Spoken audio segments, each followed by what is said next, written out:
Ladies and gentlemen, I have just learned we're going to have a special treat. This is compliments of Bob Hope in the USO. We're very pleased to have with us an American flyer who made it home for Christmas. Mom, maybe that's Dad. Maybe. Go turn it up. Wouldn't it be great if the kids could hear their dad's voice? Oh, it would be good for you too, dear. We have with us Major Mike Taggart, a B-17 bomber pilot and squadron commander for the U.S. 8th Air Force. Just back from flying missions out in Archbury, England. Here is Mike Taggart. Welcome home, Major. As you know, our broadcast goes out to millions across America, so many of whom have loved ones overseas this Christmas. Can you share with us what it's like to be home? Wonderful. Very good to be back here in the States. My crew and I are hoping to take what we learned in combat and apply it to training command. We wish we could be there to help relieve Boston. For those of you who haven't heard the war news from the last 3 or 4 days, you may not know that the American 101st Airborne Division, known as the Screaming Eagles, are pinned down in Belgium near Bastogne. We need to pray that the weather will clear.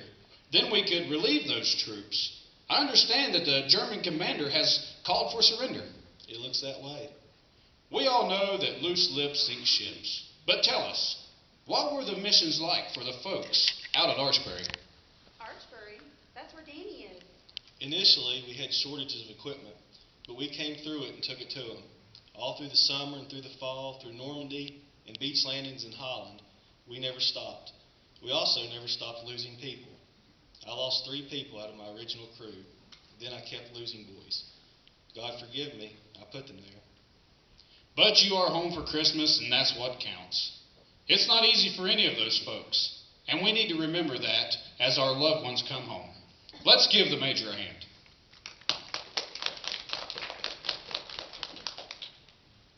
Henry, is there a chance that Danny won't be making it home? Lynn, we don't need to be talking about it in front of the kids. We're a family. They can hear this. Is there a chance he won't be making it home? He'll be here. Now's the time for you to be holding on to some of that faith you hold so dear.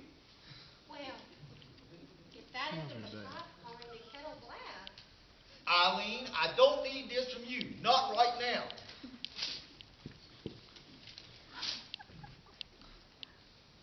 Don't worry, Mommy. Daddy will be home soon. He always keeps his promises.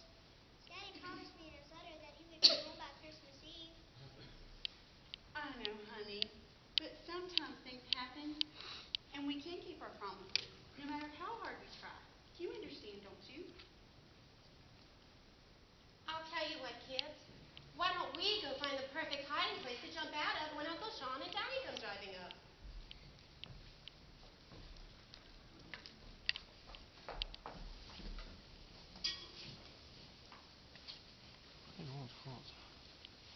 I'm gonna go hide behind Papa's car. I'm gonna hide it in the jungle place like the wise man did.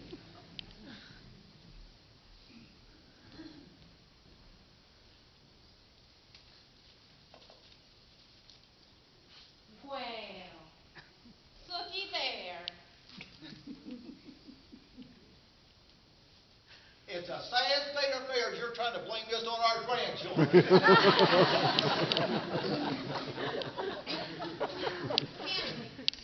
if I were trying to make you crazy, I wouldn't do it by hiding nativity figurines. You're just saying that to throw me off track. Oh, Henry, believe what you will. I have kids to hide. Well, you better take notes where you hide them, in case you forget where they are. They'll look at the find their grandkids later.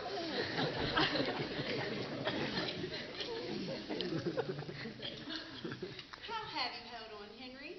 What does get you through? Lynn, don't start on me. I deal with things in my own way. No, I'm curious. How do you do it? What got you through the First World War? I'm warning you, stop this nonsense. You haven't had one nice encouraging thing to say the entire time that Danny's been gone. And now you tell me to hold on and keep the faith? Henry, what gets you through? I don't know, all right? I don't know. Eileen hit it on the head. I haven't believed anything in a long time. I've seen things, horrible, unimaginable things that make any man doubt. But you don't have to. Why not?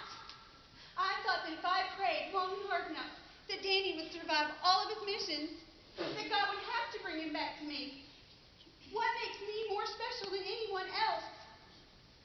Has all my faith been based on the fact that Danny's going to walk through that door and we're going to go on with our lives and raise our kids and have a great future? God didn't promise me any of those things, did he? Henry, what do I have? You have much more than me, Lynn. I don't think so. I don't know anymore. I didn't think there could be a problem once Danny survived all of his missions. So stupid. Stop it. I told you to hold on to your faith. I don't want you to turn out to be like me. I've seen what you and Danny have. Don't let it slip away, Lynn, because once it slips, you may not believe again. What if I told you that I need you to believe, to help me to go on, to not give up? Danny told me stories of how you brought him up in the faith. Can we hope and pray together as a family for your son, for my husband? Henry, what's it going to be? He's home! Daddy's home! He's here! He's home! Are you sure he's home? They saw the car coming down the road. They got so excited, they jumped out of their hiding places. Henry, our boy is home. Come here, kids. Let's straighten your shirt. Let me fix your hair.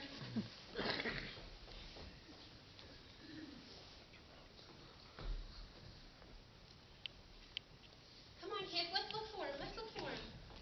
Come on. Let's look for Daddy. Can we pretend that I didn't just break down like that? Already forgotten. The important thing is he's here now.